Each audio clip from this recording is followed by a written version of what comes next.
जय हिंद साथियों। मैं विकास एक बार फिर से आपके अपने YouTube चैनल विकास यादव एपी पुलिस पे हार्दिक स्वागत करता हूं। मैं उम्मीद करता हूं कि आप सभी लोग ठीक होंगे, अच्छे होंगे, आपकी तैयारी भी प्रॉपर तरीके से चल रही होगी।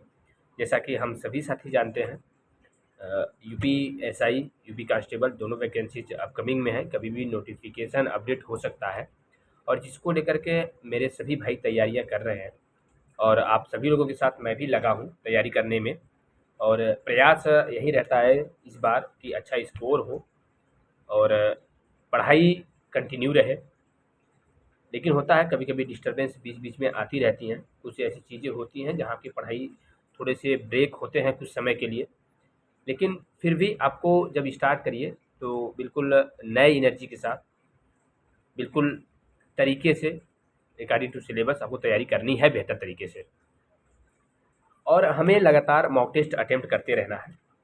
जैसा कि आप सभी लोग जानते हैं कि अगर आपके 70 से 80% अगर सिलेबस कवर है, आपने पढ़ा है, आपने सिर्फ सिलेबस को जानते भी हैं कि अगर मैथ की प्रॉफिट एंड लॉस चैप्टर है तो प्रॉफिट एंड लॉस में किस तरीके से क्वेश्चन होते हैं, परसेंटेज है तो किस तरीके से क्वेश्चन सॉल्व होते हैं, रीजनिंग सॉरी एवरेज है तो किस तरीके से क्वेश्चन सॉल्व होता है, CISI है तो किस तरीके से क्वेश्चन सॉल्व होता है। अगर इस सारी चीज़ों के बारे में आप जानते हैं, जैसे रीजनिंग हो गया, हिंदी हो गया, GS हो गया, तो मॉक टेस्ट आप अटेम्प्ट कर सकते हैं। और मॉक टेस्ट अटेम्प्ट करने के बाद आप देखेंगे कि आपके क्या स्कोर रहे हैं। मॉक टेस्ट देने का सबसे बड़ा उद्देश्य जो आपका है, जो मुख्य उद्देश्य है, वो ये है एनालिसिस करना उसको। जो क्वेश्चन आपने गलत किया है, जो क्वेश्चन आपको नहीं आया है, उसमें आपको देखना है कि आपने गलती कहाँ की है, किस तरीके से वो क्वेश्चन सॉल्व होगा। तब आपका मॉक टेस्ट जो देने का उद्देश्य है वो पूरा होगा और आपकी तैयारी जो है वो एग्ज़ाम की तैयारी के लिए बेहतर होगी। क्योंकि ज़रूरी नहीं है कि आप अभी मॉक टेस्ट देने के बाद एनालिसिस ही ना करें, तो फिर क्या मतलब है आपका एनालिसिस करने का?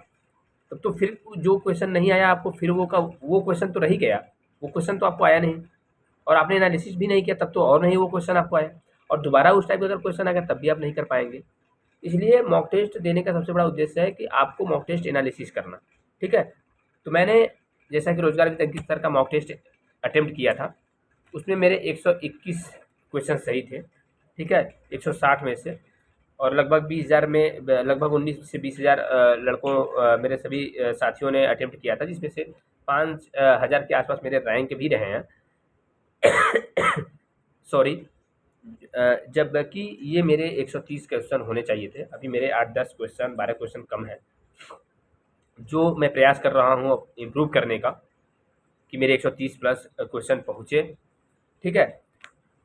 और आज मैंने जो 1 जून को पेपर हुआ था, मॉक टेस्ट जो हुआ था 1 जून को एग्जामपुर ऐप पर, आज मैंने उस भी मॉक टेस्ट को अटेम्प्ट किया है। वहाँ भी मेरे 120 क्वेश्चन सही हैं, 120 क्वेश्चन सही हैं, जबकि प्रीवियस में मेरे 122 क्वेश्चन सही थे एग्जामपुर ऐप पर, और इस बार 120 क्वेश्चन सही है, जिसमें मेरे हिंदी में 27 सही हैं, GS में 26 सही हैं, मैथ में 37 सही है और रीजनिंग में 30 सही, ठीक है। मेरे यहाँ भी दो सब्जेक्ट वीक हैं, इसमें भी हिंदी और रीजनिंग, जहाँ मुझे इम्प्रूव करने की आवश्यकता है। और ये मुझे हमेशा सभी जितने भी मॉक टेस्ट मैं अटेम्प्ट कर रहा हूँ, उसमें मुझे बैक ले जाने का जो मेन रोल प्ले कर रहे हैं, हिंदी और रीजनिंग ही कर रहे हैं। सॉरी, इसलिए मुझे हिंदी और रीजनिंग थोड़े इम्प्रूव करने हैं अपने, ताकि हिंदी और रीजनिंग में अगर मेरे अच्छे मार्क्स आने लगे तो फिर अगर मेरे हिंदी में अभी 5 से 6 क्वेश्चन बढ़ जाएँ और रीजनिंग में 4 से 5 क्वेश्चन, तो मैं ऑलरेडी 130 प्लस हो जाऊँगा, ठीक है। तो थोड़ा-सा इम्प्रूव होगा, धीरे-धीरे मैं ट्राई कर रहा हूँ। मैथ में मेरे 3 क्वेश्चन गलत हैं, जिनमें से 2 अलजेब्रा के थे, बिल्कुल वो आ ही नहीं रहे थे, ठीक है, कैलकुलेटिव क्वेश्चन टाइप के लग रहे थे या थोड़े-से माइंड सेटअप की बात थी।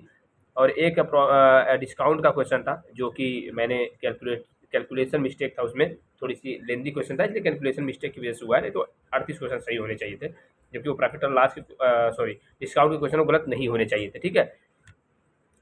GS में 26 है तो GS में ठीक है। और आप भी अगर मॉक टेस्ट अटेम्प्ट किए होंगे एग्जामपुर सर का, तो मुझे थोड़ा-सा रोजगार विद अंकित सर से थोड़ा-सा लेवल का लगता है मुझे ये पेपर एग्जामपुर का क्वेश्चन मॉक टेस्ट होता है। आप भी अगर मॉक टेस्ट अटेम्प्ट करेंगे का रोजगार विद अंकित का, तो क्लियर करके आप एक बार कि आपके लेवल दोनों का क्या डिफरेंस रहता है, कितने मार्क्स रोजगार की सर में बने हैं और मॉक टेस्ट एग्जामपुर में कितने बने हैं, ठीक है। जबकि मेरे रोजगार की सर में 121 बने हैं और यहाँ 120 बने हैं। तो आई होप आप सभी लोग मॉक टेस्ट अटेम्प्ट करेंगे और एक बार जरूर कमेंट में बताएंगे कि आपके स्कोर रहा है। और एग्जामपुर सर पे आज का जो सेफ स्कोर लगता है कि 120 से 125 ठीक था, ठीक है। तो थैंक यू सो मच।